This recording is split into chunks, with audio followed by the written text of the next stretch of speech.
This is Don in California who says you're going through chemo and would like to talk about determinism and logic. Interesting. So go ahead, Don. You're on with Tracy. Hi, Tracy. Hey, John. Hey, thanks for taking my call. I've been a fan of the show now for maybe 3-4 years. Going through some a rough time. I've been fighting cancer for 7 years, and wow, we're getting kind of thin on the options. I've gone through one stem cell transplant already. It's non-effective, so we're looking to do a second stem cell transplant, this time with a donor. That said, I just had a horrendous allergic reaction to chemo. I went into anaphylactic shock and nearly died. Holy cow, Don! I'm sorry to hear this. Just FYI, I mean, my husband went through cancer when I was married, and I just spoke with somebody right before the show who's going through chemo as well. And so this is personal for me, and I'm sorry to hear this story, and I'm sorry it's gone on so long, and that you're having to deal with other complications is just awful, and I'm so sorry. Well, cancer's not bad enough. Try fighting the insurance system. That doesn't help That's either. That's another long issue. Yeah. That's another issue altogether. You. But the reason one of the things I calling in, I was kind of curious. You can't really speak to this in the way that Matt was on the last show. You can't speak for Matt, that is. Right. But they were talking about determinism and not having free will. That all the molecules have been set in a certain motion since the Big Bang. Is kind of what I gathered from it. And this is going to determine your set of circumstances, which I can kind of understand. And it will set you into a course, apparently, that you really can't change much. And I thought that to be really kind of a curious position. As far as I'm concerned, I can decide to turn left, turn right, go to college, assuming you have the funds to do so, and so forth. So I kind of, I'm confused. What do they mean that we really don't have free will? Okay, so this gets into an issue where, so first of all, I agree with you that we are agents. I have agency, right? Like I have desires. I weigh options. I know that internally in my head there are dialogues about what I should do and that I spend time thinking about decisions before I make them. The question becomes,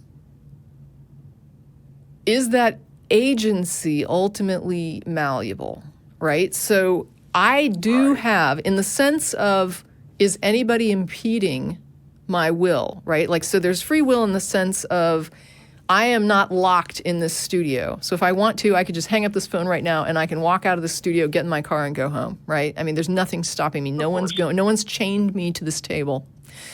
So under certain, no other agent is compelling me to do anything right now that I am like forced to do. So what I'm doing, having this conversation with you, sitting at this table, is done of my free will. Right? That is, my agency has agreed to this, I have consented to this, and I am doing this.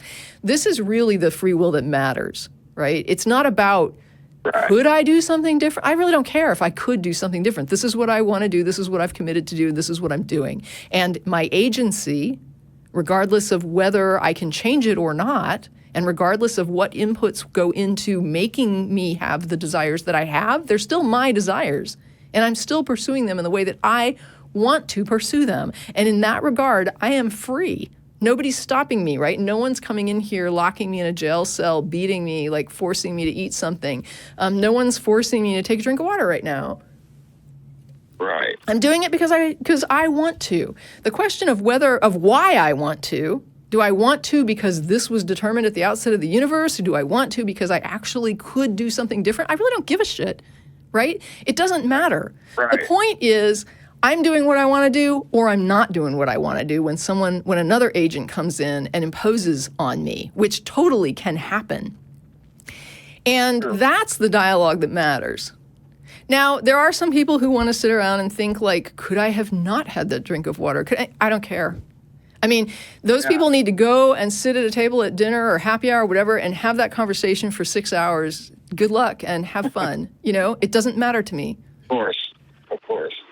Right. But that's what they're talking about. Those are the two divergent views and what those two people those two groups are talking about. So one of them is talking about whether or not you could actually alter the future. The other one is saying, are you pursuing what you want, or is another agent coercing you to do something differently?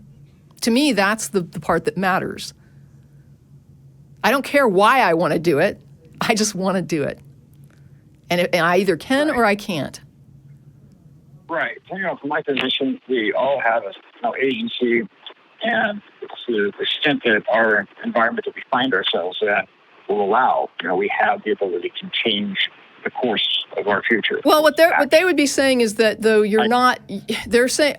would say that your agency is certainly involved in what happens, but that you don't ultimately have options with your agency in the way that you think you do. I'm saying I don't know why that matters, but I'm with you there. But at the same time, it's like if somebody told me the things, the agency that you have and the desires that you have and the things that bring you joy in life were determined at the beginning of the universe, I'd be like, so? I still enjoy them. I still value them, right? It doesn't matter if it was determined at the beginning of the universe or if I just made it up just now. It's still what I want. That doesn't change. It's still what I value. Yeah. Yeah, it's late in my degree program, biological science major. I was a former law enforcement, lost my left eye in a domestic accident, took me out of the Marine Corps and out of law enforcement, and set me in a whole new direction. Which, turned out to be just fine. I became a biologist. Now I work for a research hospital, the University of Davis Medical Center, and their core lab. And I thought I'd throw this out real quick, that as far as I understand, and maybe I don't know everything which you research or have researched, but we've never done much research in terms of spirituality. If religions are on the right track, that we possess a spirit that is bonded in some fashion to our bodies. This is the essence of life. Apparently, this escaped us there at the university. As far as I know, we have not done much research in that direction.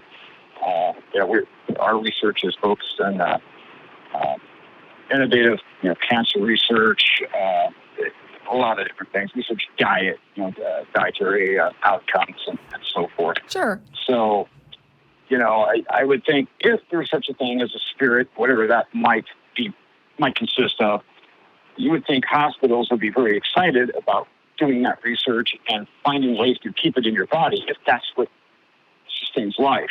Right. And as far as I know, we haven't done research of that nature. Anyway, that said, late in my college career, I took a course in logic, and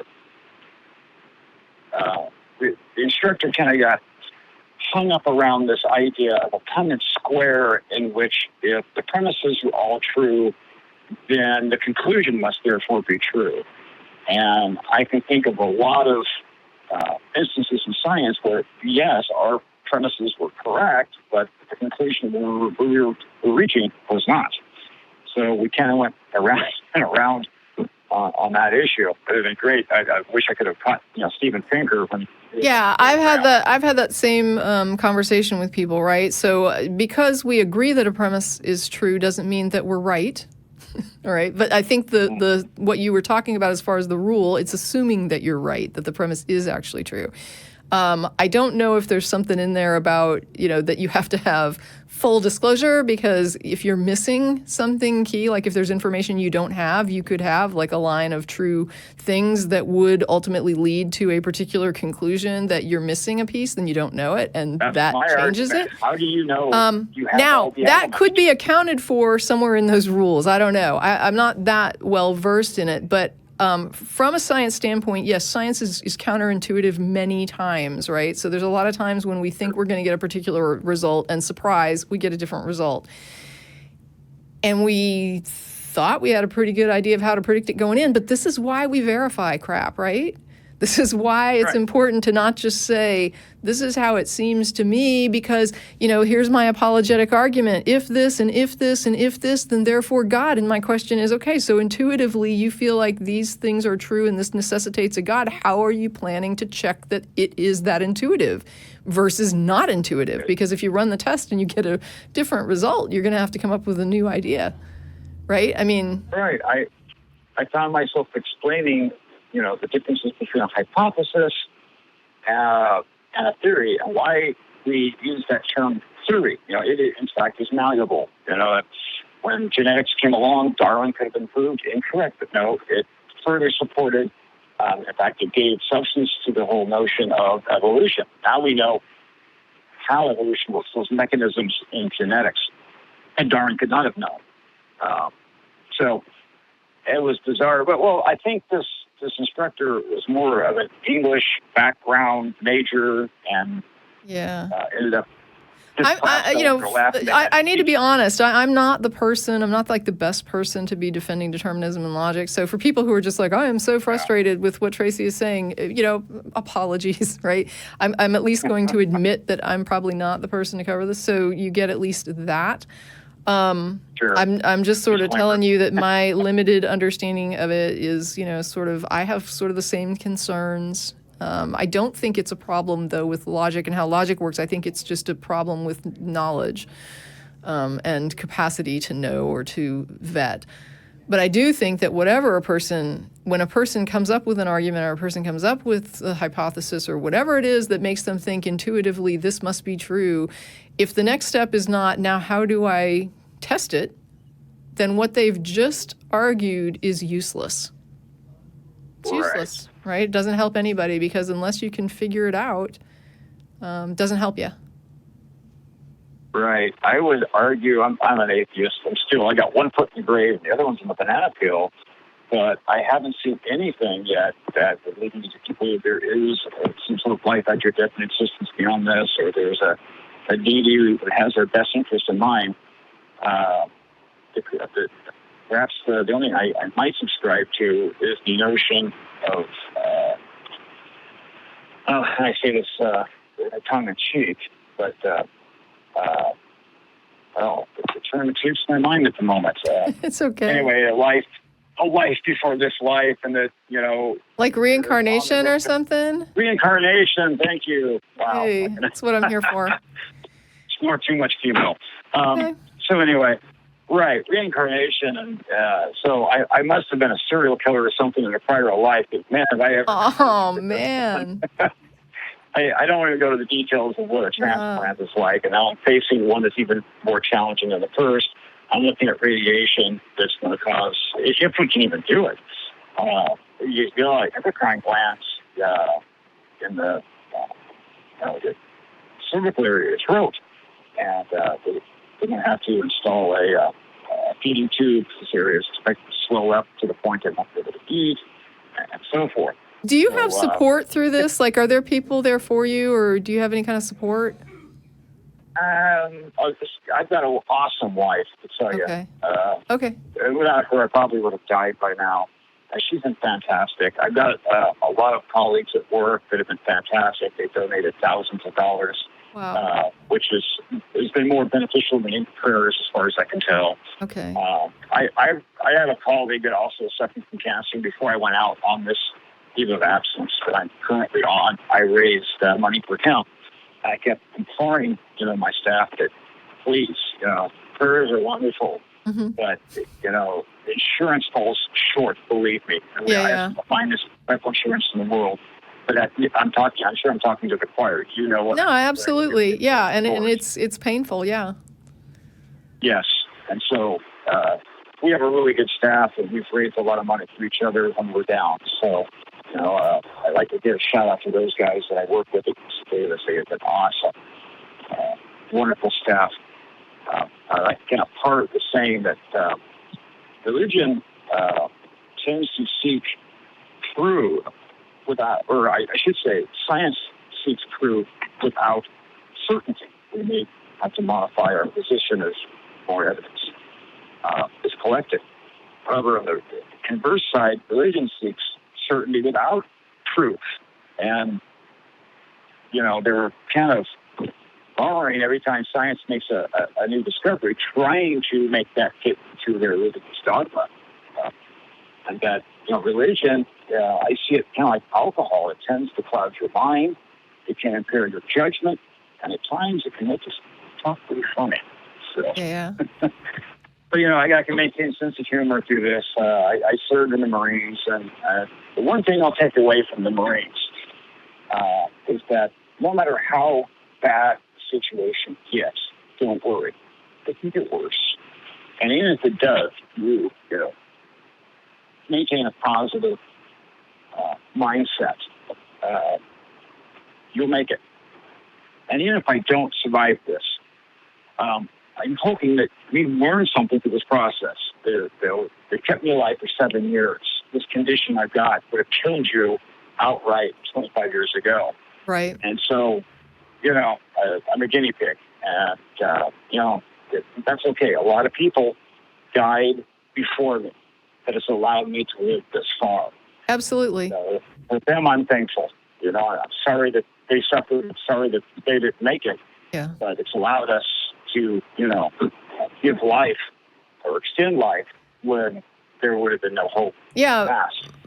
In my own situation with my ex, he actually had the standard treatment protocols failed. And so we ended up in a research trial. And the person I spoke to before the show is also in a research trial. And I think there's a huge amount of value in doing those things. And like you said, I personally, and I'm not comparing this to cancer, but I have like a thyroid condition that basically what they told me is they had to irradiate my thyroid, right? Which is a little bit scary thing because then you can't survive anymore and you have to be on medication forever. And so, like you're saying, years ago, they would go in and do surgery, which they did on my mother, and they ended up cutting through like part of her vocal cords and paralyzing part of her vocal cords. And then there was a situation with her mother, and she died very young, considerably, like relatively young, and she had other symptoms that look like this thyroid condition. To me, I think that what happened was that she didn't have any treatment and she didn't survive it. And they basically had told me that when I went and got evaluated for it, that if I didn't do something, I would probably survive another decade or so before my heart it went out.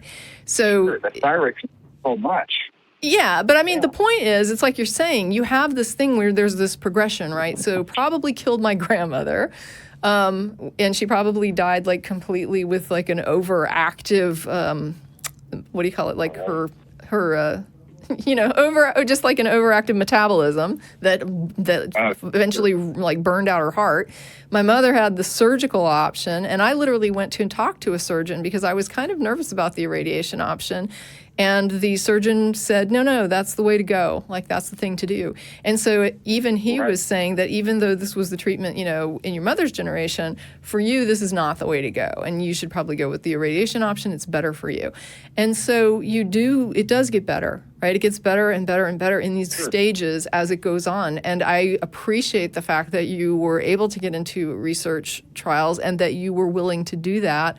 I think at some point it's less about a willingness and more about an ability. From my experience, people were really, really wanting to get into those trials because usually you're at the point where there's no other treatment available to you. So there isn't. I'm beyond anything that's authorized by the FDA to treat cancer. And clinical trials has kept me alive now for 3 years.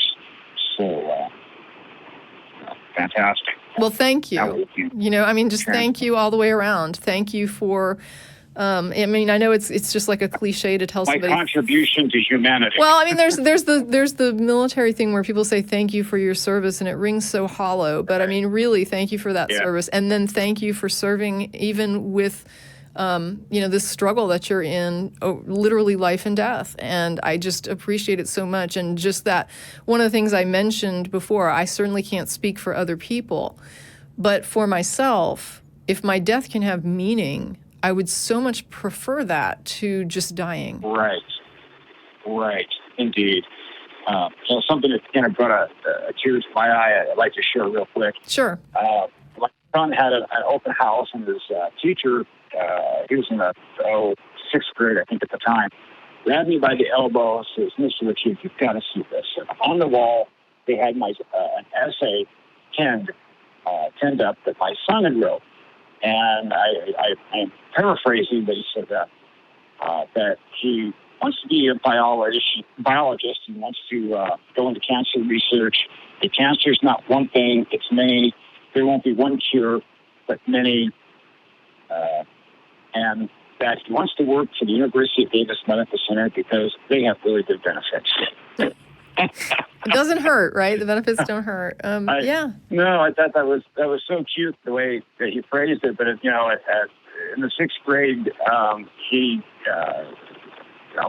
penned that. It was pretty neat. Wow. So that was way before you were ill.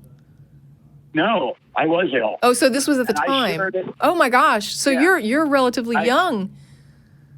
You're like I'm 53. My son at the time was in sixth grade. I've been fighting this for 7 or 8 years. So it was pretty early on in the battle. And I was very open with my son. I've heard people call in about, well, how do I talk to my children about being an atheist or lack of belief? And be open, be honest is the best thing you can do, in my opinion. In most cases, now, there are times that, you may not want to share certain things. Wow. But I've been very open with my son from the beginning of this battle to present. Right. I've been very, and I've told my son, it's not that I want you to be an atheist or think the way I think. That's not it. I want you to question everything you're told. That's how you get a Nobel Prize. Wow. So now I think you have a huge reason to be hanging on and fighting. Oh yes. He's given me that reason. And wow. See him, he's getting straight A's in school, and he's really taking academics seriously. And like I said, I've told him, don't believe everything I tell you or everything you're told. Question the world around you. That's what science is about. This is how we achieve a Nobel Prize. Maybe it makes more sense if you tip it upside down. Yeah. So, don't be afraid to examine things from a whole fresh perspective. All right. So, and he's doing pretty good with that. So I'm very proud of him. Well, good luck with everything. Seriously, I'm so glad that you called, and good luck with your boy. Good luck with the treatments. I'm sorry for the complications and the insurance stress. I'm glad that you have a good support network and people there to be around you and rally for you. And I hope for the best. I keep Mark Twain in mind. He wasn't troubled much before his birth, and he didn't feel he'd be troubled much after his death. I know. I'm hoping he's right. Well, if it goes, it comes to I hope you get to spend many more years with that boy. Well, I tell you, I hope to call you back when this is done. If we can do it, we're looking at having to radiate in and around the thyroid and heart, lungs. I have Hodgkin's lymphoma, so this stuff is everywhere. Okay. And then I'll be going into a transplant, this time with a donor, which makes it that much more complicated without going into the details. No, I understand. And so I'm going to be pretty incapacitated for at least a year. And thankfully, my employment is willing to keep my position open for my return. Okay. I really appreciate that. That's huge. That is huge. You shouldn't even have to be worrying about that right now. Honestly. We shouldn't. I see what's going on. I do too. I get politics. It terrifies me. We're the richest nation on earth, and we don't provide this simple health care. Western Europe's able to do it. They seem to be doing okay. My former wife was from Canada. My son was sick in Canada. We went into ER. I think I had to pay $5 for a prescription. That was it. Wonderful system. So, kudos to Canada. I think we had something to learn from our neighbors to the news. All right. Anyway, I hope all goes well with your condition. Oh yeah, I'm fine. Don't worry. It's pretty much what it is, and it's not going to change. Right. So.